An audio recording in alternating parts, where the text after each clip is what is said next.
Hey guys, it's Michelle with Cashel Creations. Welcome back to my channel. Welcome if you're new here. I wanted to hop on this Sunday morning and kind of share with you the final walkthrough for this little mini junk journal because I felt that I didn't really leave you guys with a complete project on Friday, and it was bothering me, really was. So I took some time Friday night after work and I actually decided to finish it.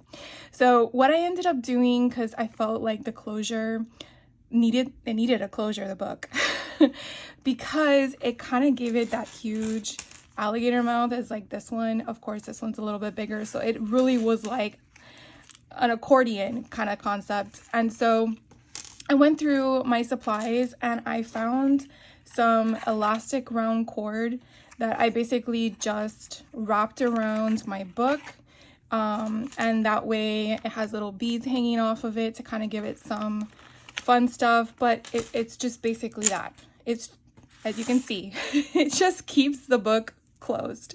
And I did make it loose enough so that when I do add stuff in it, if I decide to keep it, I'm not sure yet what I'm going to do with it, but that way the bulk that continues to grow within it has space. So I definitely want to take you on a little journey as to what I decided to do with the inside. So let's go through it. I did not add anything here. I believe in the other one I made a pocket. Yeah, I did. And then my little ghost that I cut in here, I actually went through my watercolor pencils with Tim Holtz and I just colored a bunch of them. I didn't activate it with water. I just used it as a coloring pencil. So I thought it would add some color to the front of the insert, and I think it actually kind of enhances the bag a bit. So you can kind of see what that looks like.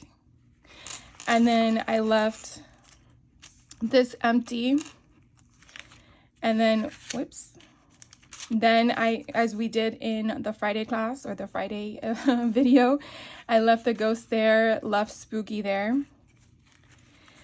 This little pocket here I'm gonna leave as is, but I did notice that if I pull slightly, it only pulls from the ribbon that I adhered.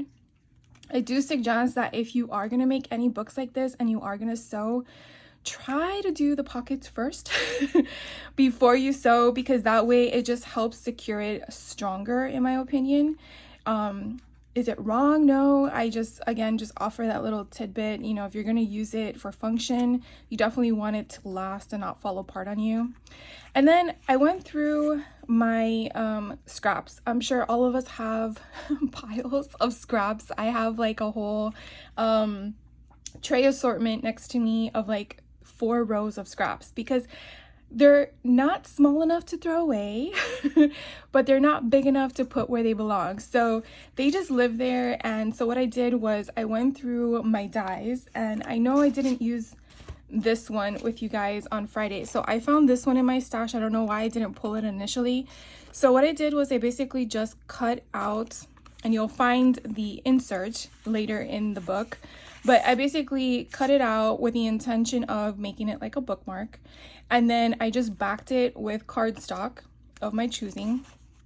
And then that way it kind of gives you that little fun peekaboo section. Now you could definitely put what you cut out on top of it, but I kind of liked it open. And then I just added some fun ribbon at the top with some witches, and then just stapled it. I don't know what it is. Sometimes I staple, sometimes I feed it through. It's a hit or miss in regards to my options, but you can kind of see I did use, I love this thing. I did use this hole punch that I got. It's not really a hole punch. It is like a side punch that I picked up at Hobby Lobby. And so I just feeded it through the back, and then that's where you see that little, like, you don't see it, but it's there. Now, could I have cut this off? Of course, but I just left it. So I just put this for this little pocket right here. Now, not every page I feel needs an embellishment of some sorts. Here's that little sticker collection we put there. Now, this is a little ghost tag that actually comes with those goodie bags that I bought at TJ Maxx. So I just added some twine to the top, and that way it can just sit here if someone wants to journal on it. Here we did put that eek. This one we did back it as a belly band in the Friday video. So I went through my stamps and realized I never stamped this cute little girl. So what I did was I just sized it for the imagery and then just did some inking on the sides, and that way it could be like another coloring spot with a journal concept on the back. So it's just gonna live right here. Then I put Boo at the bottom. Nothing on this side, nothing here, nothing here, nothing here. This one, I believe we had one, and so I just added 2 more because why not, right? Here I added a cat, which actually comes from the same collection, the little cat at the bottom. So none of those. This bat was from the photo play that I had left over from Friday. I'm like, let's put him sideways because it doesn't always have to be upright. And then here's that cauldron that I used as the actual item from that negative. Now here at the bottom, I had this die set that I used from the ghost that I did in blue. So this one is what I pulled from right here. And so I just kind of did a little bit of inking to kind of give it some color. And then it just lives there at the bottom. I did not glue it 100% down. I might change my mind because this little broom might just need to be stuck down. But I kind of did it so it could be a tuck spot if need be. So again, some of these don't have anything. This one here with the spider web came from this collection. And I'm just showing you in case you're looking for it, not necessarily telling you have to buy everything, but just in case you're looking for those dies that you want in your stash or you have them and you don't realize it. I just cut it out and then just glued it down, so there's no way to do a tuck spot, but I felt like it needed some color.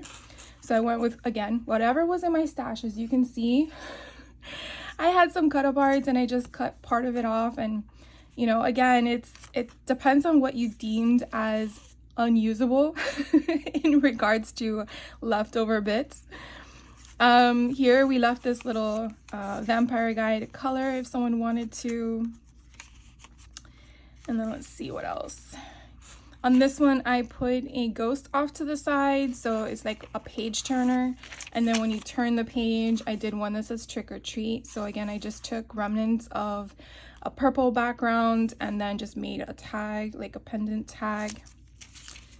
Here, I didn't like this cut apart that I kind of shared with you on Friday. I thought it was just a waste in regards to the function for it. So again, I went through my stash of whatever was left over, and I thought it would be kind of cool to put trick or treat at the bottom. So it's more of a journaling spot, and then you have that skull and bones. So both of these I did get from this photo play stamp set, and I just, you know, put it perfectly there, and it can live here. Now obviously if this is gifted to someone, they can just move things around to their liking. Here it doesn't have anything. Up here I put trick or treat. This is where the little girl is gonna live for now. I'm thinking about cutting out more, but we'll see. I had these 2 little bats that were from, I believe, let me tell you, it was from this collection here. So the 2 little bats. So I liked how they were different sizes. So it kind of gave it that impression of them, you know, flying away. This one here is a tag that came from one of the goodie bags that I got from TJ Maxx. So I made it as a tuck spot to go behind it. Let's see what else. Here is the other ghost one that we cut out from the other side, and I kind of used different colors in regards to coloring. And again, I didn't activate it with water. I just left it as is. So that lives here for now.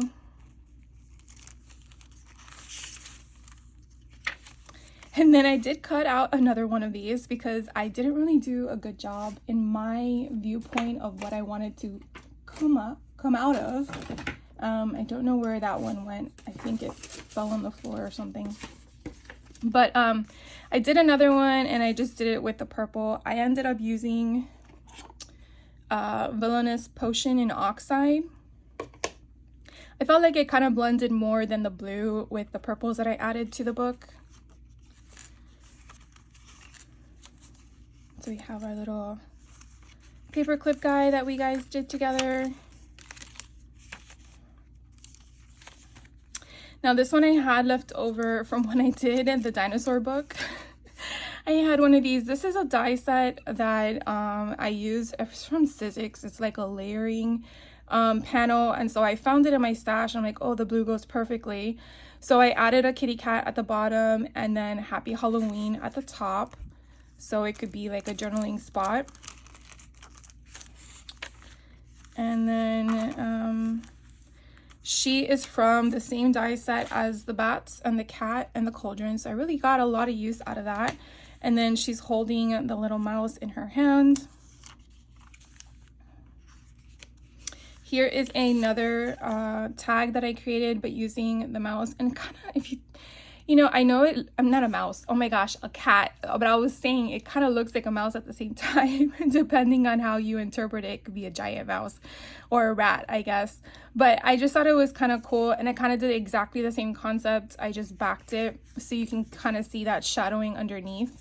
And then it's just gonna live right here.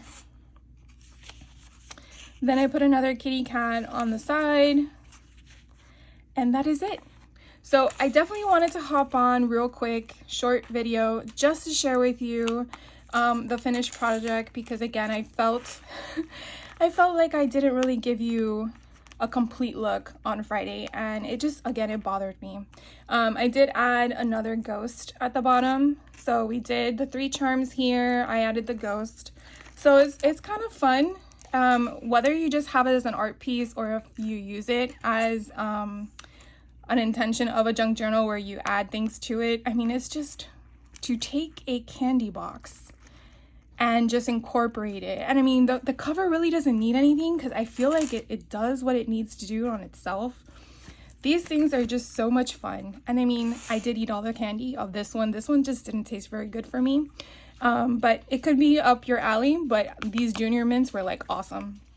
So if I do end up making any others, I will share with you my project. But that is it for me today.